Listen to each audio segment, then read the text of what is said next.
ನಮಸ್ತೆ ಕರ್ನಾಟಕ ಸ್ನೇಹಿತರೆ, ಡ್ರೀಮ್11 ಅಪ್ಡೇಟ್ ಏನಿದೆ. ಸೊ ಕೆಲವು ದಿನದಿಂದ ನಾನು ಔಟ್ ಆಫ್ ಸ್ಟೇಟ್ ಇದ್ದೆ. ಸೊ ಆ ಕಾರಣದಿಂದಾಗಿ ಡ್ರೀಮ್11 ಅಪ್ಡೇಟ್ ಕೊಡೋಕ್ಕೆ ಆಗಿರಲಿಲ್ಲ. ಸೊ ಆಗಸ್ಟ್ 5 ಏನಿದೆ ಆ ದಿನದಂದು ಡ್ರೀಮ್11 ಯಾವುದಾದ್ರೂ ಒಂದು ಡಿಸಿಷನ್ ಬರ್ಬೋದು ಅಂತ ಕಾಯ್ತಾ ಇದ್ರಿ. ಆದ್ರೆ ಆಗಸ್ಟ್ 5ಕ್ಕೆ ಯಾವುದೇ ರೀತಿಯಾದಂಥ ಫೈನಲ್ ಡಿಸಿಷನ್ ಬಂದೇ ಇಲ್ಲ.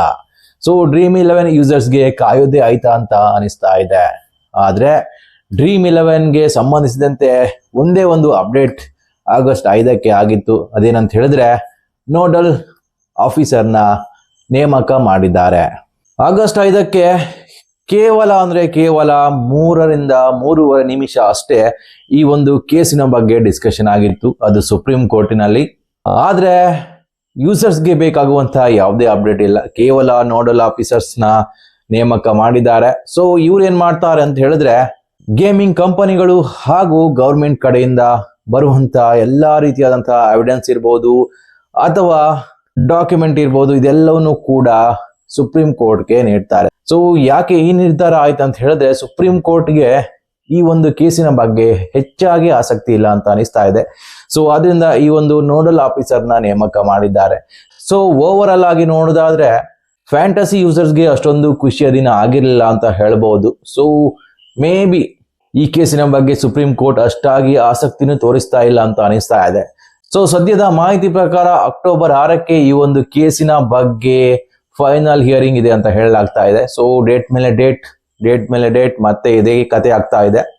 ಸೊ ನೋಡ್ಬೇಕು ಅಕ್ಟೋಬರ್ 6ಕ್ಕೆ ಏನಾದ್ರೂ ಆಗ್ತದ ಅಥವಾ ಅಲ್ಲಿಯೂ ಕೂಡ ಸೇಮ್ ಕಂಟಿನ್ಯೂ ಆಗ್ತದ ಅನ್ನೋದು ಕೂಡ ನಾವು ಇಲ್ಲಿ ನೋಡ್ಬೇಕಾಗ್ತದೆ.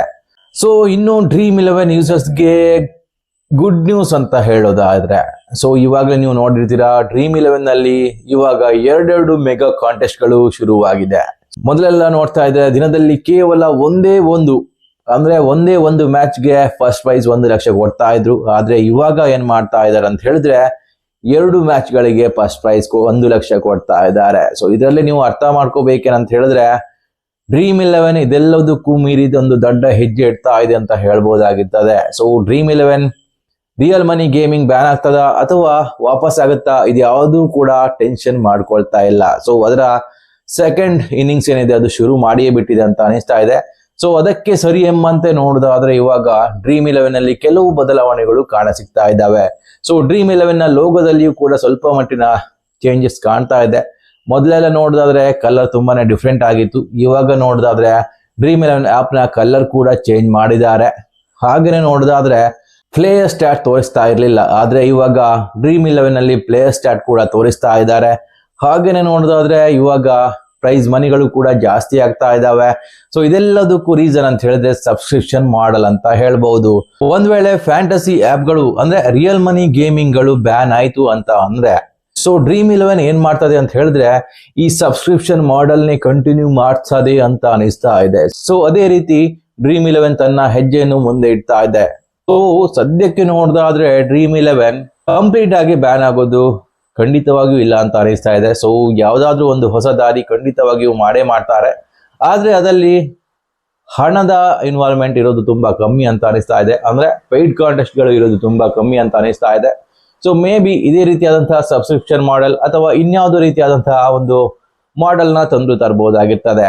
ಸೊ ಇದು ಈ ಹೊತ್ತಿನ ಅಪ್ಡೇಟ್. ಇಷ್ಟವಾದರೆ ಲೈಕ್ ಮಾಡಿ, ಹಾಗೇನೆ ಸಬ್ಸ್ಕ್ರೈಬ್ ಮಾಡೋದಂತೂ ಮರಿಬೇಡಿ. ನಮಸ್ಕಾರ.